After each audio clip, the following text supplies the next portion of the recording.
Welcome to the Medtronic training for inserting the MiniMed Mio 30 infusion set. Do not attempt to insert the infusion set prior to receiving training.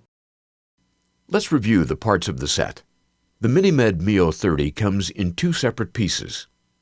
One piece is the tubing with a connector on either side, and the other is the insertion device that holds the insertion piece.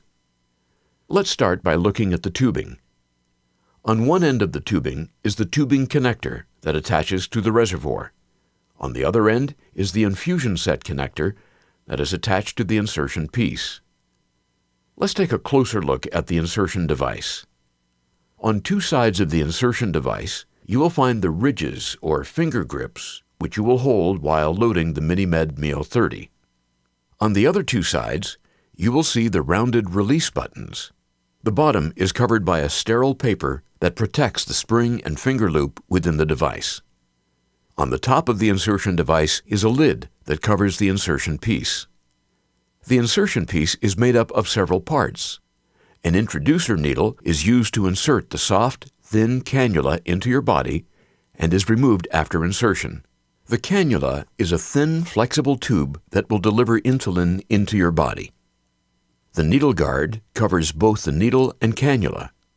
The cannula housing holds the cannula in place and allows you to disconnect at the infusion site. The adhesive sticks the infusion set to your body. A paper backing covers the adhesive in two sections. One section covers the front portion of the adhesive and the other covers the back end. Now remove the tubing from the package.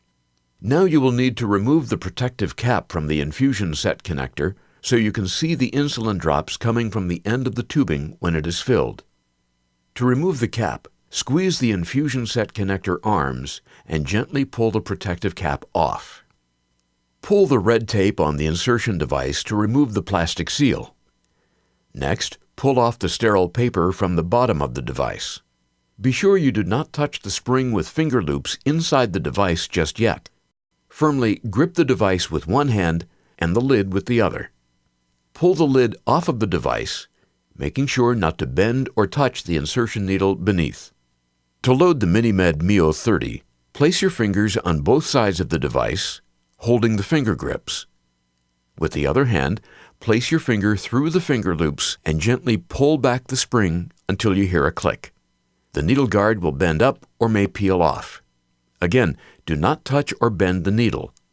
Carefully remove the needle guard. This will remove part of the adhesive paper backing.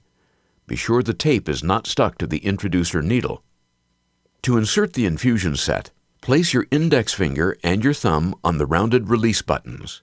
Place the MiniMed Mio 30 with its legs flat against the site you prepared. This will ensure the needle will be inserted at a 30-degree angle. Gently squeeze together the release buttons to insert the set. Use two fingers to hold down the adhesive pad while pulling the insertion device away from your body with the other hand. Replace the lid on the insertion device and properly dispose of it in a sharps container. With one hand, place a finger on the clear window of the adhesive to secure the cannula. With the other hand, carefully remove the larger paper backing under the cannula housing. Smooth the adhesive down onto the skin.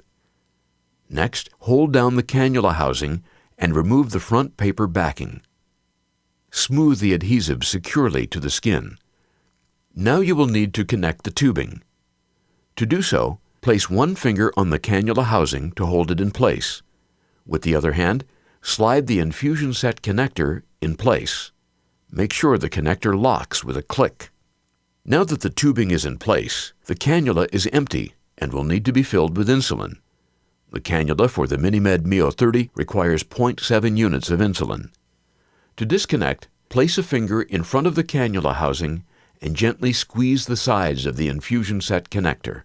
Pull the connector straight out. Insert the circular protective cap into the infusion set connector until you hear a click